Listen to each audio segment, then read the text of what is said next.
Hi, my name is Kellen Reader, and today we'll be discussing biological warfare.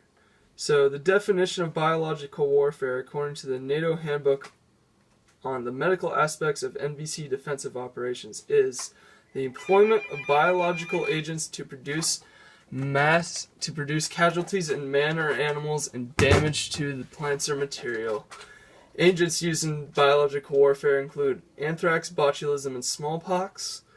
And we will be discussing their historical presence, as well as the history of biological warfare and the cultural impact of biological weapons.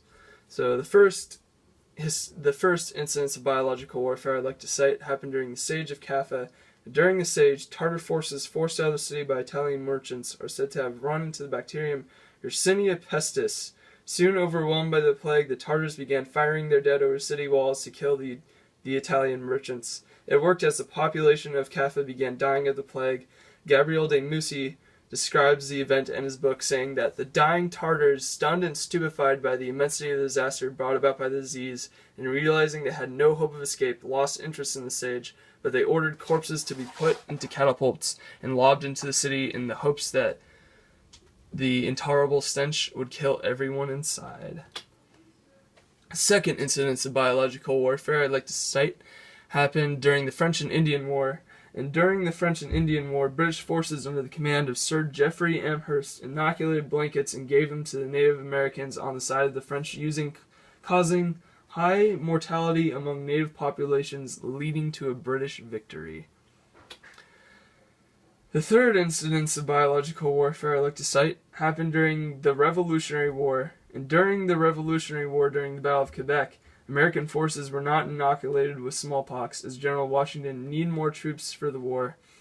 The British, on the other hand, had their forces inoculated. This proved the deciding point of the battle because it is believed that the British sent smallpox-infected people to the American camp, weakening the American force to a point where it could not continue the battle. The fourth incidents of biological warfare I'd like to cite happened between the years 1932 and 1945. And during those years, the Japanese underwent a very extensive biological weapons program called Unit 731, where they conducted research on such biological weapons agents as the bubonic plague and anthrax. It is estimated that 10,000 POWs of the Soviet Union, China, and the United States died in these experiments. Okay, moving on to agents of biological warfare. The first agent I'd like to talk about is anthrax. Anthrax is a bacterium, and at first the victim of anthrax will experience sores on the skin. Then those sores will develop into flu-like symptoms and then eventually hemorrhage or death. The incubation period is 12 hours to 5 days, and other symptoms include loss of appetite and bloody diarrhea. This is anthrax. The second agent of biological warfare I'd like to talk about is botulism. Botulism is a nerve toxin caused by what's known as Clostridium botulism, and Clostridium botulism is a bacterium. And first symptoms will include double vision and muscle weakness, and this will eventually evolve into risk of death due to respiratory failure. The incubation of botulism is 12 hours to 72 hours. This is botulism from up close. The third agent of biological warfare I'd like to talk about is smallpox. Smallpox is a virus and has two variant strains of the disease, those being variole major and variole minor. Variole major being the more severe of the two. Symptoms include a rash and red blisters that cover the skin and is acquired from droplet infection.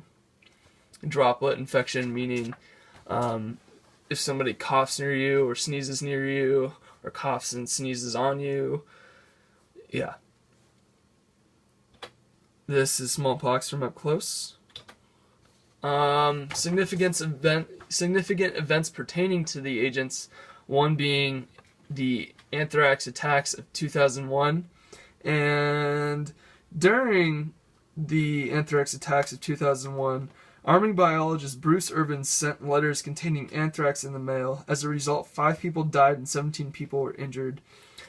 Possible motives for this attack had to do with, Bruce being suicidal and his biological weapons program being shut down. The FBI concluded in a letter to the Justice Department, or the FBI and the Justice Department said that, among other findings, the committee confirmed the value of the emerging field of microbial forensics, which proved significant in solving this case. It should be said that before cases could be brought against Bruce Irvins, he killed himself. The second event I'd like to talk about is foodborne botulism being associated with canned chili in the months of July and August of 2007. And during those months, public health officials from 3 different states discovered foodborne botulism in canned chili manufactured by Castleberry's Food Company, with a total of 8 cases between all 3 states. Okay, so the third event I'd like to talk about, and this is a huge one, is the smallpox epidemic in Boston. During this epidemic, 1,500 people of the city's population of 500,000 people were infected. What makes this event so significant is Boston was the first city to establish virus squads during this epidemic, and virus squads were people who went door to door forcibly vaccinating people in their homes. This eventually led to a court case on whether or not it was in a person's rights to be forcibly vaccinated, and the courts ruled that you cannot forcibly vaccinate people. So some of the lasting cultural effects of biological warfare. We're going to start with the U.S. policy on biological warfare. The U.S.'s policy on biological warfare is to prevent any state from getting hold of biological weapons, and to support this, the U.S. has committed many resources and the creation of offices and agencies such as the Office of Chemical